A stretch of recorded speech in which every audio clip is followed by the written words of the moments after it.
बिस्मिल्लाहिर्रहमानिर्रहीम। शुरू अल्लाह ताला के नाम से जो बड़ा मेहरबान नहायत रहम वाला है। रूहानी वज़ाइफ ऑनलाइन चैनल के नाज़रीन, अस्सलामु अलैकुम वरहमतुल्लाहि वबरकातुहू। नाज़रीन, आज आपके लिए मुख्तसर, ज़्यादा वक्त आपसे नहीं लूँगा, मुख्तसर सा वजीफ़ा है और मुख्तसर वक्त में आपको बता दूँगा। आपने वीडियो को मुकम्मल देखना है और तरीक़ेकार को समझना है, और इसमें आपने सिर्फ दो चीज़ें इस्तेमाल करनी हैं। उन दो चीज़ों में से एक चीज़ आपने ख़रीदनी है, या अगर आपके घर में मौजूद है तो भी आप वो इस्तेमाल कर सकते हैं। और ये वजीफ़ा किसी और ने नहीं, एक अल्लाह के नेक बंदे, अल्लाह के वली ने ख़ुद इस्तेमाल किया और उसका रिज़ल्ट उसके सामने हुआ। फिर उसने आके किताब में लिखा और कहा कि ये वजीफ़ा बिल्कुल सही है और इसका रिज़ल्ट भी मैंने ख़ुद अपनी आँखों से देखा है। तो जो वजीफ़ा मैं आपको बताऊंगा उसका कोई वक्त, कोई दिन मुकर्रर नहीं है, सिर्फ़ मुख्तसर है। आपने उसको सिर्फ़ 7 मरतबा पढ़ना है और वो कुरान की आयत है। और इससे पहले आपने दरूद इब्राहिमी पढ़ लेना है और उसके बाद वो वजीफ़ा शुरू करना है। तो चलिए वजीफ़े की तरफ चलते हैं। इससे पहले कि आपसे छोटी सी गुजारिश है, आप हमारे चैनल पर नए हैं तो चैनल को सब्सक्राइब कर लें, इजाज़त लीजिए।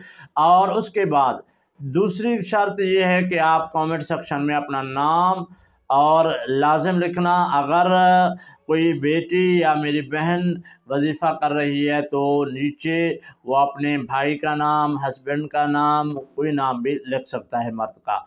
तो कमेंट सेक्शन में दरूद इब्राहिमी को लाजिम लिखना और अल्लाह के नामों में से एक नाम भी लाजिम लिखना। तो चलिए वजीफ़ा शुरू करते हैं। आपने पान हो या गुलाब का फूल, इन दो चीज़ों में से एक चीज़ आपके पास होना चाहिए। आपने एक चीज़ सेलेक्ट कर लिया, मिसाल के तौर पे आपने पान ले लिया या आपने गुलाब का फूल। या गुलाब का फूल जब आपने ले लिया और उस पर आपने सबसे पहले बिस्मिल्लाहिर्रहमानिर्रहीम पढ़ा। बिस्मिल्लाहिर्रहमानिर्रहीम पढ़ने के बाद आपने 11 मरतबा दरूद इब्राहिमी जो हम नमाज में पढ़ते हैं वो पढ़ेंगे। उसके बाद आपने इस आयत करीमा को पढ़ना है जो मैं आपके सामने अब पढ़ूँगा, इंशाअल्लाह आप भी याद कर लें। आपने पढ़ना है वजअलना बैन ऐदीहिम सद्दन व मिन खल्फिहिम सद्दन फअग़शयनाहुम फहुम ला युबसिरून।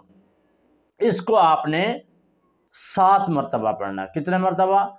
7 मरतबा। वजअलना बैन ऐदीहिम सद्दन व मिन खल्फिहिम सद्दन फअग़शयनाहुम फहुम ला युबसिरून। 7 मरतबा जब आप पढ़ेंगे उसके बाद आपने उस गुलाब के फूल पे दम कर देना है। और क्या करना है, 7 मरतबा पढ़ने के बाद में भी आपने 11 मरतबा दरूद इब्राहिमी पढ़ना है। पहले आपने बिस्मिल्लाह पढ़ा, 11 मरतबा दरूद इब्राहिमी, और उसके बाद आपने वजअलना आपने पढ़ा बैन ऐदीहिम सद्दन व मिन खल्फिहिम सद्दन फअग़शयनाहुम फहुम ला युबसिरून 7 मरतबा। उसके बाद आपने 11 मरतबा दरूद इब्राहिम पढ़े और उसके बाद आपने उस गुलाब के फूल पे दम कर देना है।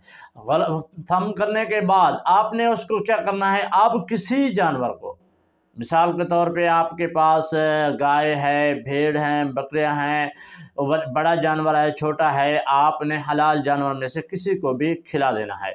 और उसके बाद आपने इसका रिज़ल्ट 3 दिन के अंदर अंदर देख लेना है। आपने ये अमल लगातार 11 दिन करना है। 11 दिन के बाद अगर रिज़ल्ट ना मिले तो कमेंट सेक्शन में आपने आके बताना है इसका रिज़ल्ट कोई नहीं है, मैंने इस्तेमाल किया, कोई फ़ायदा नहीं है।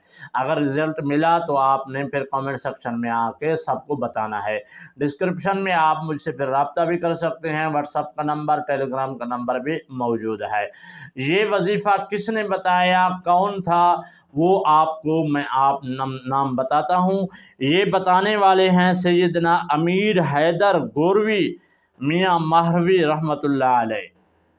इसने कहा कि मैंने ये अमल किया और इसका फ़ायदा भी मैंने देखा, इसीलिए मैं ये आपको बता रहा हूँ। तो आपने तरीका समझ लिया होगा और फिर आपको दोबारा रिपीट करता हूँ। सबसे पहले आपने बिस्मिल्लाहिर्रहमानिर्रहीम पढ़ना है, اور اس کے بعد 11 مرتبہ درود ابراہیمی پڑھنا ہے۔ درود ابراہیمی پڑھنے کے بعد آپ نے وجعلنا بین ایدیہم سدا ومن خلفہم سدا فاغشیناہم فہم لا یبصرون، اس کو آپ نے 7 مرتبہ پڑھنا ہے، اور اس کے بعد 11 مرتبہ پھر درود ابراہیمی پڑھنا ہے، اور اس کے بعد آپ نے گلاب کے پھول پر یا پان پر دم کر دینا ہے، اور وہ چیز آپ نے کسی جانور کو کھلا لینا ہے۔ پڑھائی کے دوران تصور یہی کرنا ہے کہ میں فلاں سے محبت کرتا ہوں، فلاں سے محبت کرتی ہوں، ان کا دل میری طرف میل ہو جائے، مجھ سے محبت کرے، مجھ سے شادی کرے۔ تو جو خیال آپ کریں گے پڑھائی کے دوران انشاءاللہ آپ کو اس کا رزلٹ میں ملے گا۔ یہ تھا آج کا ہمارا وظیفہ۔ اگر آپ کو وظیفہ سمجھ آ گیا تو آپ پہلی دفعہ ہمارے چینل پہ ہیں تو چینل کو سبسکرائب کر کے جائیں، ویڈیو کو لائک بھی کر دیں، تو دوستوں کے ساتھ لازم شیئر کریں۔ السلام علیکم ورحمۃ اللہ وبرکاتہ۔